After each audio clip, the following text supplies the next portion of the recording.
Right, so hello, welcome back to the channel. And why do newly promoted clubs struggle so much, especially in the first season in the Prem? Because at the time I've recorded this, because I am on a holiday, so I'm recording this in advance, all three newly promoted sides, they're all on 0 points. Luton and Burnley both have played 2, lost both of them. Sheffield United played 3, lost all of them as well. One very unluckily to Man City, and the only other team that's down there with them are Everton, but Everton obviously have their own problems going on. So why is it that they are really struggling, or it appears that they are struggling so far? Also, if you are new around here and you want to share the video around and subscribe, that would be greatly appreciated. We're trying to hit 200 subs as soon as possible, so every little helps with that. Let's get back into it. Last season was kind of a rare exception to that, because for only the 4th time in the Premier League's history, all 3 promoted sides actually stayed up. Fulham, Bournemouth and Nottingham Forest. All 3 of them, they all stayed up and they all did quite well. Obviously Bournemouth just escaped relegation and Nottingham Forest kind of squeaked along the lines, but Fulham did pretty well, and I don't think many people, if any, would have seen that coming. The other times that this has happened was the 01-02 season, where it saw Blackburn, Bolton and Fulham all get promoted and stay up. The same in the 11-12 season with QPR, Norwich and Swansea. Then finally the 17-18 season, which saw Newcastle, Brighton and Huddersfield all stay up. So it can happen, it's just very infrequent. But don't worry, Burnley, Sheffield United and Luton fans, because only one time in the Premier League history has all 3 of the sides actually been relegated at the same time, and that came in the 97-98 season, where Barnsley, Bolton and Crystal Palace all went down after going back up.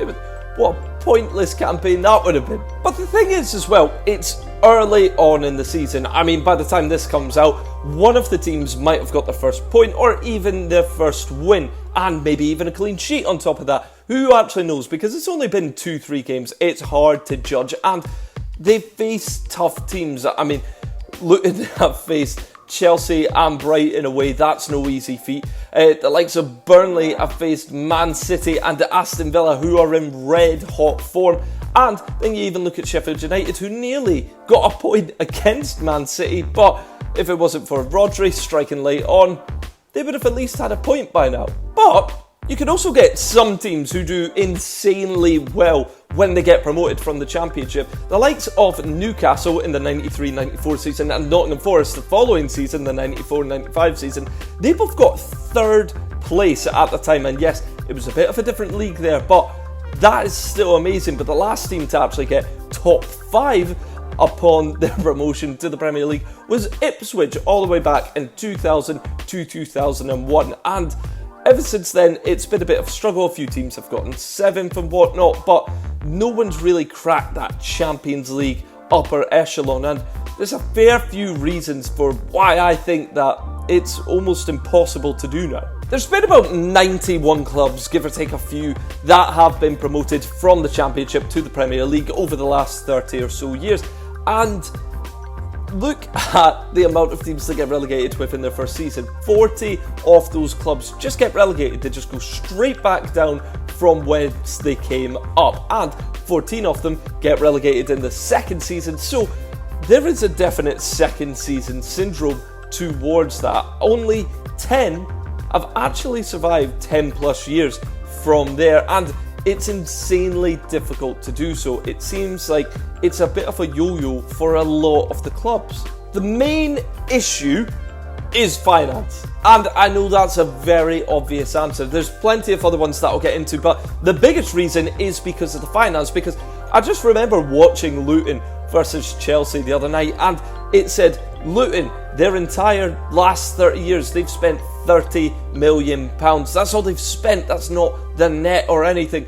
Chelsea have spent £3 billion, and these are all on transfers. It's unfair for the new clubs to come in. Yes, I know they get a pot of money when they do get promoted, but there is such a financial gulf between the established Premier League teams and the teams that are trying and getting into the league only for them to fall back out of the league because they can't keep spending the money. When different teams get promoted, it all depends on their squad already. You look at the likes of Leicester. Leicester already have a Premier League squad and they're in the Championship, and a lot of people are just tipping them to almost win every single game and just get promoted straight away. Same with Southampton, whereas the likes of Leeds have always had that Championship squad with one or two exceptions in the Premier League, and then when they got sold, the likes of Phillips and Rafinha, that's when they really crumbled and they got rid of their manager obviously as well. When teams are promoted, usually they have about 2, maybe 3 players who are ready for the Premier League. And they've got a budget to stick to, but they need to bring at least 6 or 7 starters in, plus squad depth, and get rid of players who just aren't good enough for the division.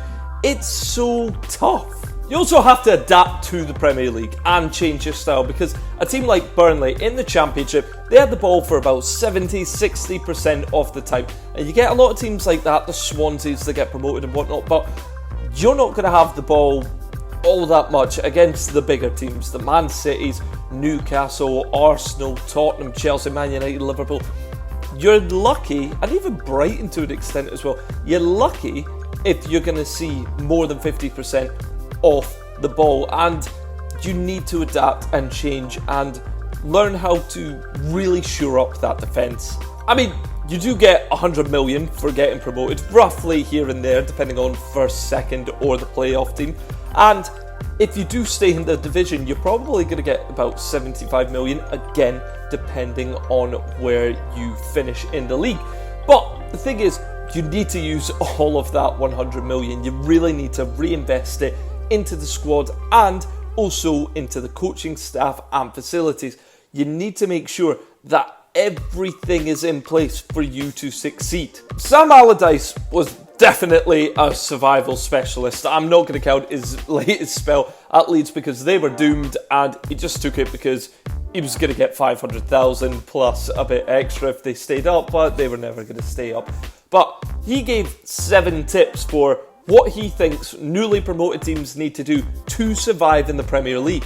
Now, none of the things that Sam Allardyce said is revolutionary and is really going to change, and that's how he keeps teams up. No, it's all just fairly basic. I mean, he says keep clean sheets, meaning have a great defence and a great goalkeeper with a solid enough midfield in front.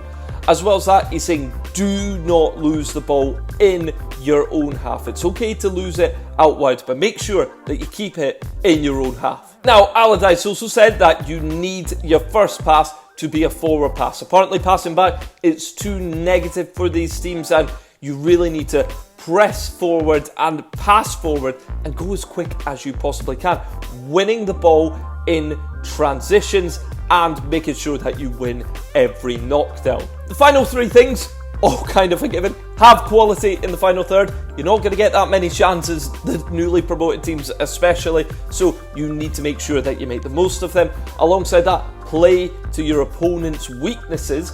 Every team's got them. Yes, that includes Man City as well. Then finally, work on your set pieces, not just your offensive set pieces, but defensively as well. Those are key weapons. You think of the likes of Stoke back when they got promoted and they had Rory Delap, and keepers were kicking it out for a corner instead of throwing because Stoke had worked so much on the offensive long throw-ins that caused teams like Arsenal problems, that it became such a weapon and what they were known for, and that's how they stayed up for so long as well. Now, as I mentioned before as well, the financial gulf is what I think is the big factor here. I mean, a lot of the time, the spending is just so astronomical, but it's not just the transfer fees, it's the wages, the agent fees, it's everything involved. But there has been occasions where it doesn't matter if newly promoted teams spend an awful lot. I mean, you look at Forest, they spent 168 million and they nearly got relegated last year. Fulham, back in the 17-18 season, they spent 100 million net spend and they still got relegated, and they were really disappointing that year. Whereas in the 10-11 season, when Newcastle got promoted, they had 25 million in profit.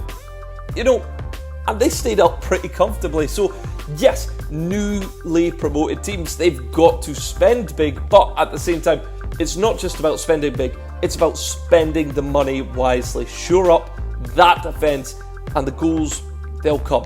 And speaking on conceding goals and making sure that you have a assured defence, you've got to make sure that you concede less than 60 goals to newly promoted sides. Usually somewhere between 50 and 59, that's all right for a newly promoted side.